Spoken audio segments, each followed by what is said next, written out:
নমস্কার, আমি মিঠুন বাগ। আপনাদের কাছে হাজির একটা অন্যরকম কবিতা নিয়ে। কবিতার নাম প্রেমিক পুরুষ।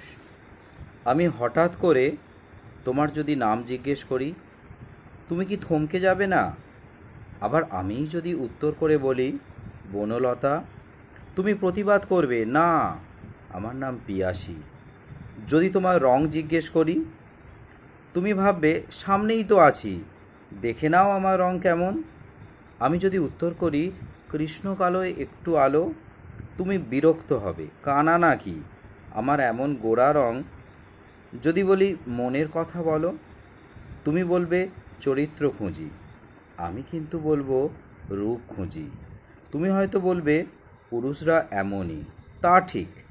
গাঢ় কৃষ্ণ কালো মেঘে বিদ্যুতের ঝলক কখনো দেখেছ? কালবৈশাখীর ধস্ত প্রকৃতির রূপ কখনো দেখেছ? সারা প্রান্তর জুড়ে অঝোর বাড়ি বর্ষণ কখনো দেখেছ? কিংবা সকালের মিঠে রোদে সদ্য প্রস্ফুটিত মাথা তুলে দাঁড়ানো অঙ্কুর দেখেছ? হঠাৎ নিবেদন পাওয়া প্রেমিকার বুকের কাঁপন কখনো দেখেছ? তুমি নিশ্চয়ই বলবে বিয়ের আগে সব পুরুষেরাই এমন একটু আধটু পাগলামি করে। আমি বলবো পুরুষরা আসলে রূপে পাগল। নমস্কার।